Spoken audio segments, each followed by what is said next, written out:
Sejarah bangsa Yahudi, menurut para sejarawan Muslim, merupakan kisah panjang tentang satu kaum yang memiliki peran besar dalam sejarah umat manusia, namun juga dikenal sebagai bangsa yang berulang kali menyimpang dari petunjuk ilahi.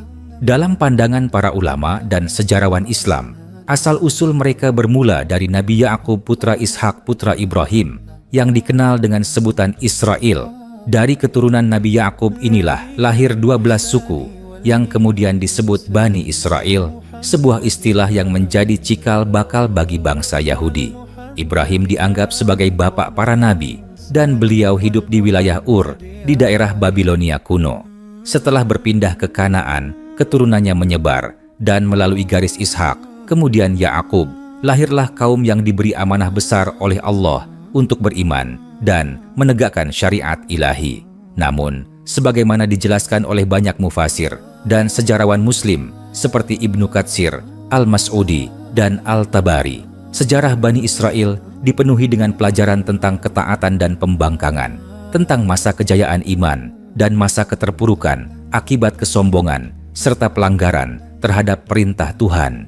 Nabi Ya'qub memiliki 12 putra, di antaranya Yusuf yang menjadi tokoh penting dalam sejarah Mesir. Ketika terjadi masa kelaparan hebat di tanah Kanaan, Bani Israel pindah ke Mesir karena Yusuf telah menjadi pejabat tinggi di istana Fir'aun. Disinilah Bani Israel berkembang pesat hingga jumlah mereka banyak. Namun waktu berganti dan Mesir dipimpin oleh para raja yang tidak mengenal Yusuf. Mereka pun diperbudak dan dijadikan bangsa rendahan yang bekerja keras tanpa upah dan penghargaan.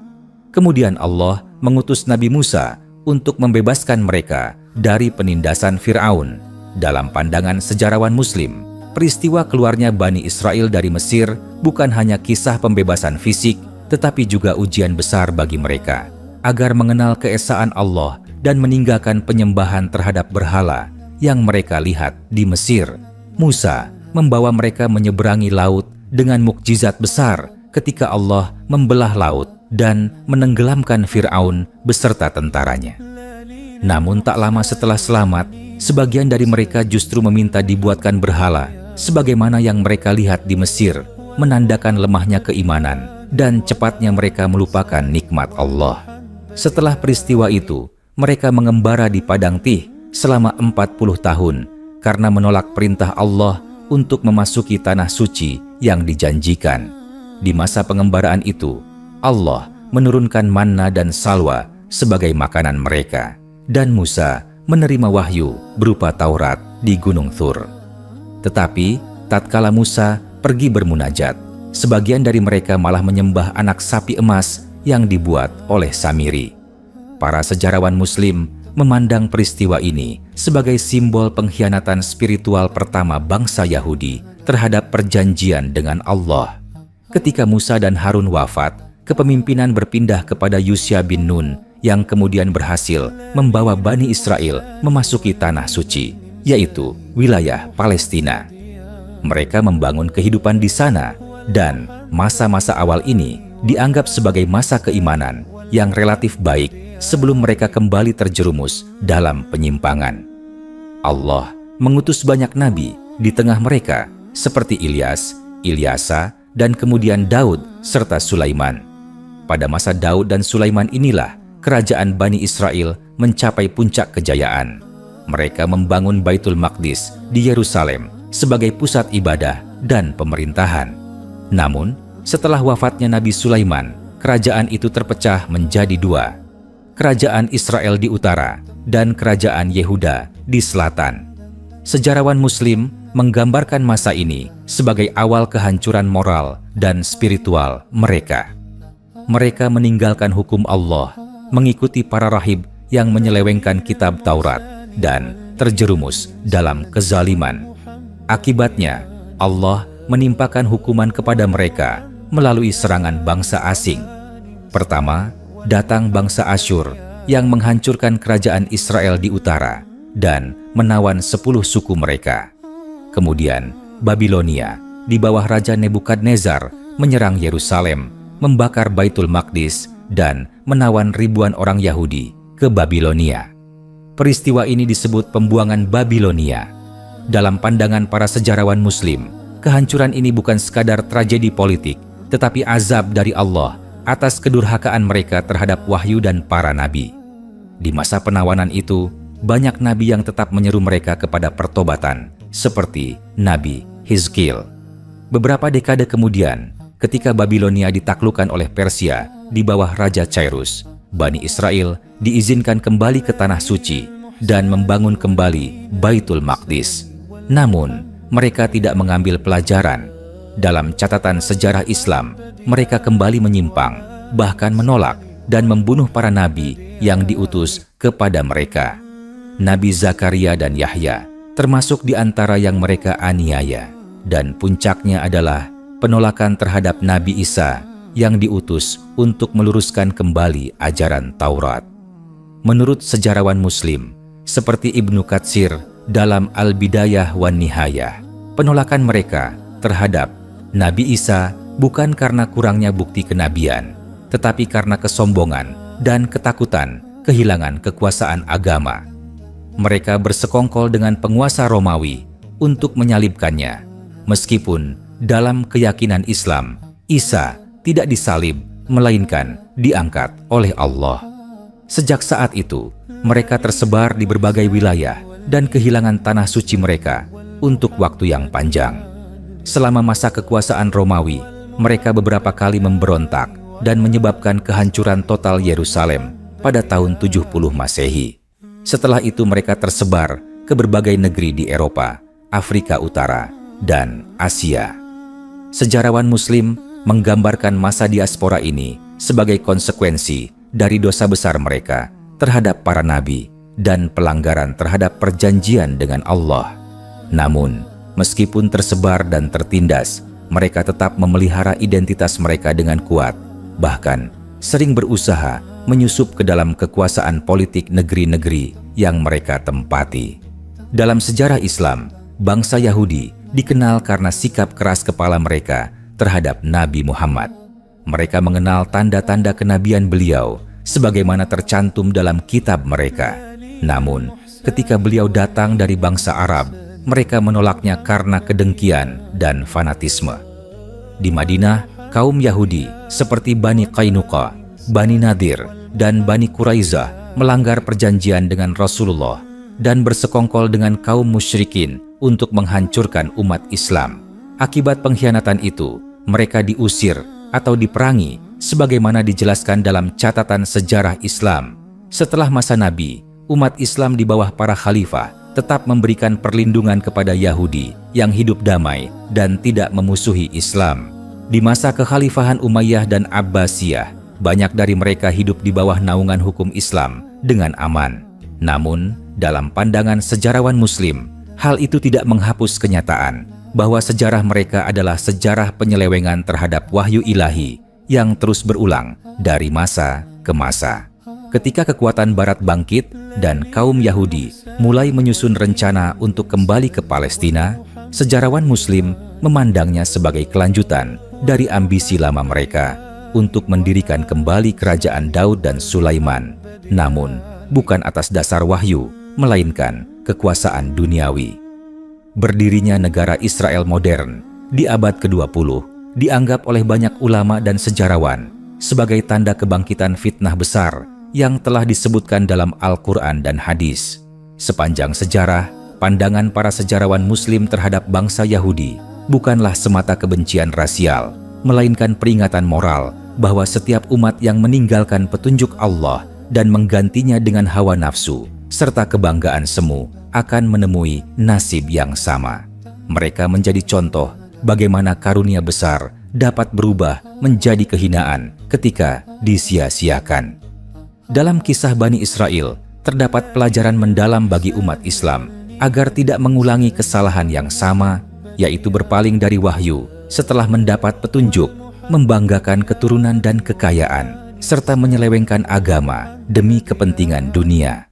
Maka, sejarah Yahudi dalam perspektif Islam adalah cermin perjalanan manusia antara petunjuk dan kesesatan, dari nabi-nabi yang mulia hingga umat yang durhaka, dari kerajaan yang jaya hingga bangsa yang tercerai-berai, semuanya menunjukkan hukum Allah yang tidak pernah berubah. Barang siapa taat kepada Allah akan dimuliakan, dan siapa yang ingkar pasti akan direndahkan. Inilah hakikat yang dipahami para sejarawan Muslim ketika menulis tentang mereka. Kisah Bani Israel adalah kisah peringatan agar manusia tidak terperosok dalam jalan yang sama. Setelah masa-masa penolakan terhadap para nabi dan kehancuran Baitul Maqdis, bangsa Yahudi hidup dalam penyebaran panjang yang disebut dengan masa diaspora. Dalam pandangan sejarawan Muslim, inilah periode di mana mereka kehilangan kedudukan sebagai umat pilihan karena telah melanggar perjanjian dengan Allah dan menolak wahyu yang diturunkan. Mereka berpindah dari satu negeri ke negeri lain, dari Babilonia ke Persia, dari Yunani ke Roma, dan akhirnya ke daratan Eropa. Dimanapun mereka berada, mereka dikenal sebagai kaum yang lihai dalam perdagangan, keuangan, dan ilmu pengetahuan, tetapi juga sering menimbulkan perselisihan karena rasa eksklusif dan sikap sombong terhadap bangsa lain. Ketika kekuasaan Islam muncul dan meluas ke Syam, Irak, dan Mesir, banyak di antara kaum Yahudi yang berada di bawah perlindungan pemerintahan Islam. Para sejarawan Muslim menilai bahwa meskipun mereka telah menentang para nabi, umat Islam tetap memberikan hak-hak kemanusiaan kepada mereka. Di bawah kekuasaan Khalifah Umar bin Khattab, Yerusalem dibebaskan tanpa pertumpahan darah, dan kaum Yahudi kembali diizinkan tinggal di sana setelah berabad-abad diusir oleh bangsa Romawi. Keadaan ini berbeda dengan perlakuan bangsa-bangsa Barat terhadap mereka yang sering menganiaya dan mengusir mereka dari negeri-negeri Eropa. Namun, dalam pandangan sejarah Islam, kembalinya mereka ke Tanah Suci bukanlah tanda kebangkitan rohani, melainkan sekadar pemulihan tempat tinggal. Mereka tetap dalam keadaan menolak risalah akhir zaman yang dibawa Nabi Muhammad, sehingga keberadaan mereka di wilayah Islam tidak membawa perubahan pada keimanan mereka. Mereka hidup sebagai ahlu dhimmah yang membayar jizyah dan dilindungi selama tidak menentang kekuasaan Islam. Pada masa dinasti Umayyah dan Abbasiyah, banyak orang Yahudi yang menjadi penulis, tabib, dan penerjemah. Mereka berperan dalam gerakan penerjemahan ilmu dari Yunani dan Persia ke dalam bahasa Arab. Sejarawan Muslim mencatat bahwa sebagian dari mereka memanfaatkan kedekatan dengan para penguasa untuk memperkaya diri. Bahkan ada yang menyelewengkan ilmu demi kepentingan duniawi. Meski demikian, banyak ulama Muslim tetap mengakui bahwa mereka memiliki kemampuan tinggi dalam logika dan filsafat, meskipun seringkali digunakan untuk membela ajaran yang telah menyimpang. Ketika dunia Islam mulai melemah, kaum Yahudi berpindah ke wilayah-wilayah yang lebih makmur. Di Andalusia, mereka hidup di bawah kekuasaan Islam dengan tingkat kebebasan yang belum pernah mereka rasakan di Eropa Kristen. Kota-kota seperti Cordoba dan Granada menjadi tempat berkembangnya pemikiran Yahudi, filsafat, dan sains. Namun, sebagaimana dicatat oleh para sejarawan Muslim, masa-masa kemakmuran itu justru membuat mereka semakin jauh dari nilai-nilai wahyu. Mereka meniru gaya hidup bangsa-bangsa lain, memuja dunia, dan kehilangan makna spiritual dari ajaran Taurat. Ketika Spanyol jatuh ke tangan kerajaan Kristen, kaum Yahudi mengalami pengusiran besar-besaran. Banyak dari mereka melarikan diri ke wilayah Islam seperti Maroko, Mesir, dan Turki Utsmani. Sultan Bayezid II dari Turki bahkan menerima mereka dengan lapang dada, menunjukkan bahwa Islam tetap menjadi tempat perlindungan bagi mereka. Namun, dalam pandangan sejarah Islam, ironi besar tetap tampak. Bangsa yang pernah menolak nabi-nabi Allah kini mendapat perlindungan dari umat yang nabi terakhirnya mereka dustakan. Abad demi abad berlalu, dan kaum Yahudi terus menyebar di berbagai belahan dunia. Di Eropa, mereka terlibat dalam kegiatan ekonomi besar, menjadi bankir, pedagang, dan penasihat keuangan raja-raja. Sejarawan Muslim menilai bahwa kemampuan mereka dalam menguasai harta dan sistem keuangan membuat mereka menjadi kelompok berpengaruh, tetapi juga menimbulkan kebencian di kalangan masyarakat Eropa yang merasa tertindas. Sementara itu, dalam teks-teks tafsir dan sejarah Islam disebutkan bahwa ketekunan mereka dalam urusan dunia seringkali menjadi sebab kelalaian mereka terhadap kehidupan akhirat. Ketika masa modern datang, sebagian dari mereka mulai membentuk gerakan politik yang bertujuan mengembalikan kekuasaan mereka di tanah Palestina. Gerakan itu dikenal sebagai Zionisme yang lahir di Eropa setelah mereka lama merasakan penindasan di bawah penguasa Kristen. Namun, dalam pandangan sejarawan Muslim, Zionisme bukanlah gerakan spiritual, melainkan gerakan politik sekuler yang didorong oleh keinginan untuk menguasai kembali tanah yang pernah mereka tinggali pada masa Nabi Daud dan Sulaiman. Mereka menggunakan penderitaan di masa lalu sebagai pembenaran untuk merebut tanah yang telah lama menjadi milik bangsa lain. Ketika kekhalifahan Islam melemah dan dunia Arab terpecah, bangsa Yahudi melihat kesempatan untuk melaksanakan rencana mereka. Melalui dukungan kekuatan Barat, terutama Inggris dan kemudian Amerika Serikat, mereka berhasil mendirikan negara Israel pada pertengahan abad ke-20. Dalam pandangan para ulama dan sejarawan Muslim, peristiwa ini merupakan ujian besar bagi umat Islam dan sekaligus bukti bahwa janji Allah tentang kesombongan Bani Israel sedang terulang. Mereka kembali ke tanah suci bukan untuk beribadah kepada Allah, tetapi untuk menegakkan kekuasaan atas dasar politik dan kebanggaan duniawi. Sejak berdirinya negara itu, konflik tak henti-hentinya terjadi di wilayah Palestina. Umat Islam melihat ini bukan sekadar perebutan tanah, tetapi benturan antara iman dan kesombongan, antara kebenaran dan penyelewengan. Para sejarawan Muslim menulis bahwa sifat yang tampak dalam sejarah panjang mereka tetap muncul hingga kini. Mereka pandai berpolitik, menguasai ekonomi, tetapi tetap memusuhi para nabi dan orang-orang yang beriman.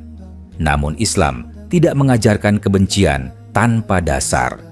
Dalam pandangan keilmuan Islam, bangsa Yahudi bukanlah musuh karena keturunan, tetapi karena penolakannya terhadap kebenaran. Siapapun yang beriman dan tunduk kepada Allah termasuk dalam umat yang mendapat petunjuk, sementara siapa yang menentang wahyu akan termasuk dalam golongan yang merugi, tak peduli dari bangsa mana ia berasal. Oleh karena itu, pelajaran yang diambil dari sejarah mereka bukan sekadar catatan masa lalu, tetapi peringatan yang hidup bagi setiap umat.